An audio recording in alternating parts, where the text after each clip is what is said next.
Good morning, students.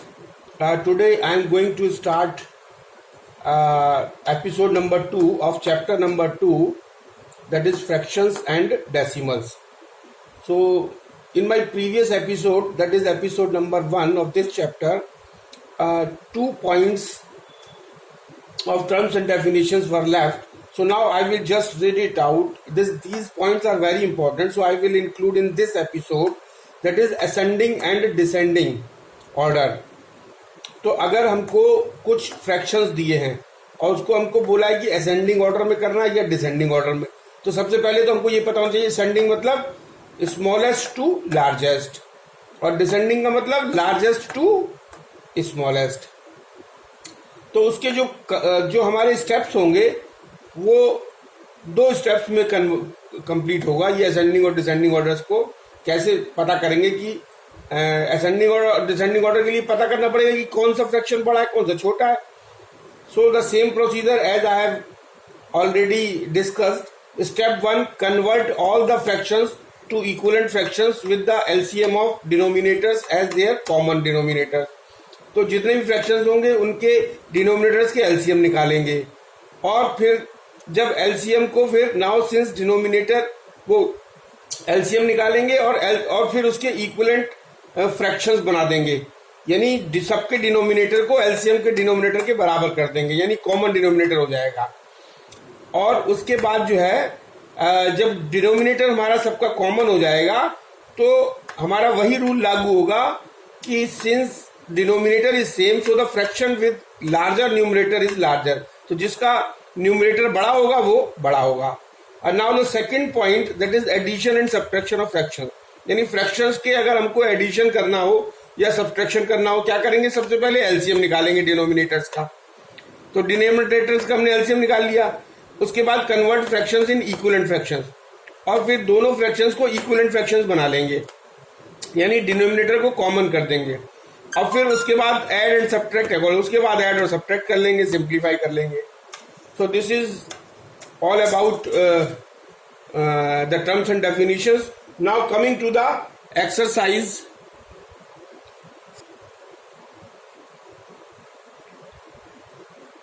So now coming to the exercise 2.1.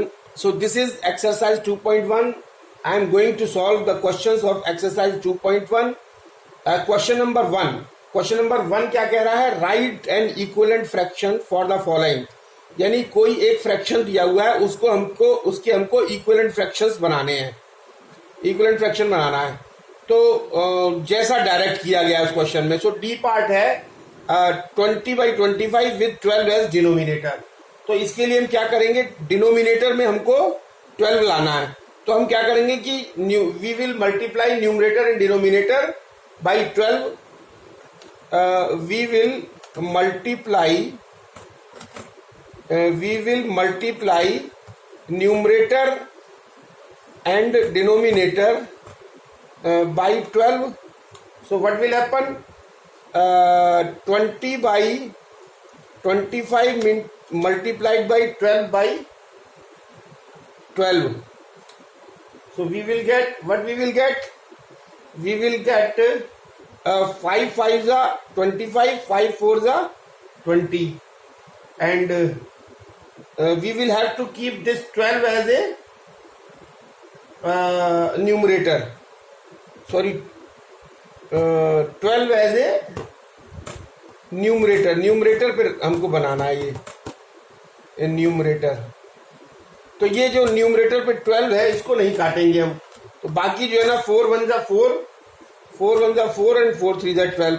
So the answer will be 12 divided by 15. So this is the equivalent fraction and this is the answer. And question number 2 क्या कह रहा है? Question number 2 is, so now question number 2 of exercise 2.1, reduce the following fraction to their lowest form. तो lowest form या simplest form एक ही बात होती है. तो lowest form में कोई फ्रैक्शन दिया हुआ है हमको, ये दिया हुआ सी पार्ट है इसका 126/147. तो इसको लोएस्ट फॉर्म में लाने के लिए क्या करेंगे? हम 126 और 147 के प्राइम फैक्टराइजेशन करेंगे. तो 126 के अगर हम प्राइम फैक्टराइजेशन करेंगे तो ये हमारा आएगा 2 इंटू 3 इंटू 3 इंटू 7, और 147 के अगर हम प्राइम फैक्टराइजेशन करेंगे तो ये आएगा 7 into 7 into 3. So now we will have to convert this fraction into the lowest form. What we will do, this 126 is equal to 147, and this can be written as 2 into 3 into 3 into 7, क्योंकि ये इसके factors है prime factorisation. और 147 को हम लिख सकते हैं 7 into 7 into 3. तो इसमें क्या क्या कैंसिल हो गया, 3 से 3 कैंसिल हो गया, 7 से 7 कैंसिल हो गया, तो बचे 3 2 जा 6, 3 2 जा 6 upon 7. So this is the lowest form. This is the answer. Now question number 3 of exercise 2.1. Compare and put greater than, smaller than or equal to in the boxes. तो ये क्वेश्चन नंबर 3 का B part है कि 4/11 एक fraction है और 5/9 एक fraction है. इसमें से कौन सा बड़ा है, ये बीच में बॉक्स लगा हुआ है. यहाँ हमको मार्क लगाना है कि ग्रेटर देन, स्मॉलर देन या इक्वल टू. तो ये देखना है कि 4/11 और 5/9 में कौन सा बड़ा है. तो इसको देखने के लिए सबसे पहले हम क्या करेंगे, पहली चीज करेंगे कि डिनोमिनेटर जो है वो सेम बनाएंगे. सो मेक डिनोमिनेटर को मैं खाली डी से रिप्रेजेंट कर रहा हूं, डिनोमिनेटर सेम. तो दोनों का डिनोमिनेटर सेम करने के लिए क्या करेंगे, एलसीएम लेंगे. ये तो हो गया पहली चीज. और दूसरी चीज, टेक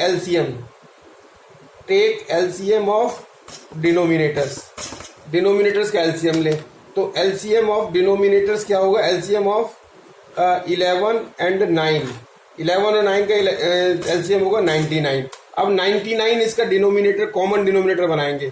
तो उसके लिए क्या करेंगे, 4/11 है, 4/11 को हम लिख सकते हैं 4/11 इंटू 9/9 इज इक्वल टू 36/99. और 5/9 को हम लिख सकते हैं 5 into 11/9 into 11 is equal to 55/99. अब क्या है कि दोनों का जो है वो डिनोमिनेटर सेम हो गया, तो जिसका न्यूमरेटर बड़ा होगा वो बड़ा होगा. तो ये वाला 55 बड़ा है, तो 5/9 इज ग्रेटर देन 4/11 और 4/11 इज स्मॉलर देन. तो क्या लिखेंगे, 4/11 और यहाँ पे मार्क आएगा is less than 5/9. This is the answer. और इस तरीके से इसको किया जाएगा. Okay. Now question number 4 exercise 2.1. तो ये क्वेश्चन नंबर 4 क्या कह रहा है, arrange the following fractions in ascending and descending order. मतलब ये बी पार्ट दिया हुआ है 3/5, 7/20, 15/30, 7/10. ये 4 फ्रैक्शंस दिए हुए हैं और इसको हमको असेंडिंग और डिसेंडिंग दोनों ऑर्डर में लिखना है. तो इसको देखने के लिए हमको ये देखना पड़ेगा, कंपेयर करना पड़ेगा कि कौन सा बड़ा है कौन सा छोटा है. उसके लिए हम क्या करेंगे, वही प्रोसीजर करेंगे जो पीछे अभी किया है कंपेयर वाला, कि सबसे पहले डिनोमिनेटर को कॉमन बना देंगे. इन सब के जो डिनोमिनेटर हैं, इसका 5 है, 20 है, 30 है, 10 है, इसको कॉमन बना देंगे. कॉमन कैसे बनाएंगे, एलसीएम ले लेंगे. तो इसका जब हम एलसीएम लेंगे तो जो एलसीएम क्या आएगा इसका, एलसीएम ऑफ 5, 20, 30, 10, इसका एलसीएम आ जाएगा इज इक्वल टू 60. तो एलसीएम आप लेना जानते हैं कि इसका फैक्टराइज करके और एलसीएम ले लेंगे प्राइम फैक्टराइजेशन से. एलसीएम आ जाएगा, एलसीएम ऑफ 5, 20, 30, 10, इसका 60 एलसीएम आ गया. अब क्या है कि हमको इन सब के डिनोमिनेटर को 60 बनाना है. तो कैसे करेंगे, सपोज फर्स्ट फ्रैक्शन इज 3/5. तो 3/5, अब इसको हमको 60 बनाना है. So we will multiply numerator as 12 and denominator as 12. क्योंकि हम जो है 12 को 12 से मल्टीप्लाई किया, 12 से डिवाइड किया, तो 12 से 12 कैंसिल. इसका मतलब ओरिजिनल जो है वो हमारा क्वेश्चन चेंज नहीं हुआ. तो ओरिजिनल क्वेश्चन को चेंज करने का हमको कोई राइट नहीं है. तो ये हो गया हमारा 36 upon 60 and another is 7 by 20. तो 7 into 3 divided by 20 into 3, इससे भी हमारा जो डिनोमिनेटर है वो 60 हो गया. ये हो गया 21 by 60 and the next is 15 by 30 and this is equal to 15 by 30. So this is multiplied by 2 and 30 multiplied by 2 is equal to 30 by 60 and the last is 7 by 10. तो 7 by 10 इसको 6 से मल्टीप्लाई कर दो numerator को और 6 से कर दो डिनोमिनेटर को, तो डिनोमिनेटर 60 आ जाएगा. तो ये हो जाएगा 42 upon 60. So this is the तो सबके फ्रैक्शन, सबके डिनोमिनेटर हमारे सेम हो गए. अब जब सबके डिनोमिनेटर सेम हो गए तो हमको पता है कि जब डिनोमिनेटर फ्रैक्शंस के सेम हो तो जिसका न्यूमरेटर ज्यादा होगा वो बड़ा होगा. तो इसमें सबसे सबसे बड़ा कौन सा होगा? सबसे बड़ा होगा हमारा 7 बाई, सबसे बड़ा हमारा होगा जिसका न्यूमरेटर हमारा बड़ा होगा. तो न्यूमरेटर हमारा बड़ा है 42 बाई 60 का. 42 बाई 60 का न्यूमरेटर हमारा सबसे बड़ा है. तो 7 बाई 10 जो है वो सबसे बड़ा होगा. तो असेंडिंग ऑर्डर में कैसे लिखेंगे?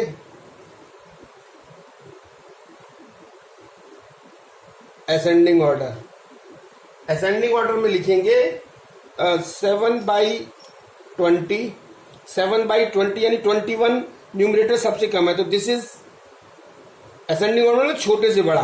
तो सबसे छोटा कौन सा होगा? 7 बाई 20 वाला. और उस then next 15 by 30 and next 3 by 5 and next 7 by 10. ऐसे ही डिसेंडिंग में अगर लिखना हो डिसेंडिंग ऑर्डर में, तो डिसेंडिंग ऑर्डर में वैसे तो इसको रिवर्स कर देंगे लेकिन फिर भी आप चेक करिए तो ये हो जाएगा 7 by 10 is greater than 3 by 5 is greater than 15 by 30 is greater than 7 by 20. So this is the answer. So now question number 5, exercise 2.1, simplify. A part है 4:2 by 7 plus 1:1 by 2. तो ये हमको एडिशन करना है जो मिक्स फ्रैक्शन में दिया हुआ है. तो सबसे पहले मिक्स फ्रैक्शन को तो हम मिक्स फ्रैक्शन को इम्प्रॉपर फ्रैक्शन में कन्वर्ट कर दें. So this will give us 30 by 7 plus 3 by 2. And अब उसके बाद क्या करेंगे? एलसीएम निकालेंगे. अब एलसीएम अगर हम यहाँ पे निकालते हैं एलसीएम ऑफ 7 and 2, तो LCM of 7 and 2 will be 14. तो 14 आ जाएगा. अब इसका क्या करेंगे हम? इसका जो है वो हम डिनोमिनेटर को सेम करेंगे. अब इसके डिनोमिनेटर को सेम करने के लिए क्या करेंगे? हम अलग अलग लेंगे. Suppose now we will start over here 30 upon 7 plus 3 upon 2. इसको this implies that is equal to 30 into 2 upon 7 into 2. तो ये 14 हो गया डिनोमिनेटर. और ऐसे ही इसके डिनोमिनेटर को 3 इंटू 7 डिवाइडेड बाई 2 इंटू 7. तो ये हो गया 60 अपॉन 14 प्लस 21 अपॉन 14. तो ये मिलके बराबर हो गया हमारा 81 अपॉन 14. या इसको यहीं पे लिख लें अगर हम, तो ये हो गया हमारा 81 upon 14 and this can be written as 5:11 by 14 and this is the answer. Now what is the B part? B part कह रहा है कि 7:1 by 3 minus 4:2 by 9. इसको हमको माइनस करना है, इसको हमको प्लस करना था. तो सेम प्रोसीजर लगेगा कि सबसे पहले हम मिक्स्ड फ्रैक्शन को इम्प्रॉपर फ्रैक्शन में कन्वर्ट करेंगे. सो दिस विल बी 22/3 और minus 9 4 are 36 plus 2 38 38/9 3 7 are 21 plus 1 22/3. So now LCM. अब हम एलसीएम लेंगे, एलसीएम ऑफ 3 and 9. तो 3 and 9 का एलसीएम हमारा आ जाएगा 9. अब 9 से हमको इसको अलग अलग कॉमन इसको बनाएंगे, डिनोमिनेटर को कॉमन. तो ये हम इसको लिख सकते हैं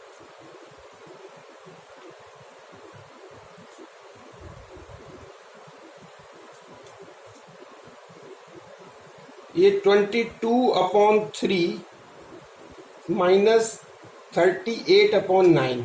इसको क्या लिख सकते हैं 22 into 3/3 into 3 minus 38 into 1/9 into 1. ये हमको डिनोमिनेटर सेम बनाना है ना, वो भी एलसीएम के बराबर बनाना है. तो ये हमारा आ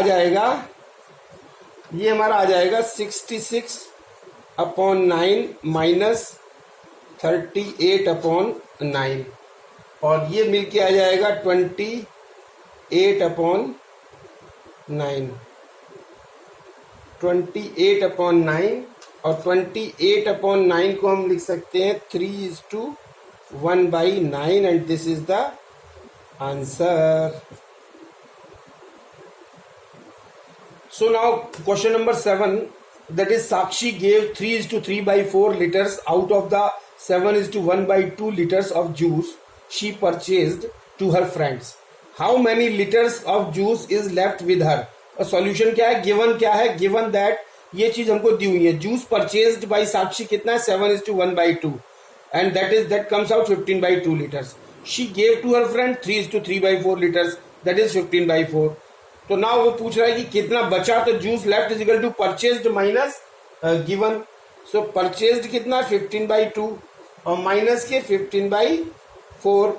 तो ये कैसे निकलेगा, ये निकलेगा 15 into 2 divided by 2 into 2 minus 15 into 1 divided by 4 into 1. तो ये हो जाएगा अपना 30/4 minus 15/4 and that will be come out as 15/4 and that is equal to 3:3/4 liter and this is the answer. So this is the solution of question number 8 of exercise 2.1, that is Siddhant solved 5/6 part. ये एक दिया हुआ है of an exercise while Sarthak solved 10/11 of it. Determine who solved the greater part of the exercise. Given क्या है, work of सिद्धांत दिया हुआ है 5/6 पार्ट और वर्क ऑफ सार्थक दिया हुआ है 10/11 पार्ट. अब ये देखना है कि किसका वर्क जो वो ज्यादा था, whose work is greater. LCM निकालेंगे 66 आएगा 6 और 11 का. उसके बाद इसको हम सेम डिनोमिनेटर करेंगे तो 5/6 का आ जाएगा 55/66, 10/11 का आ जाएगा 60/66. तो जिसका न्यूमरेटर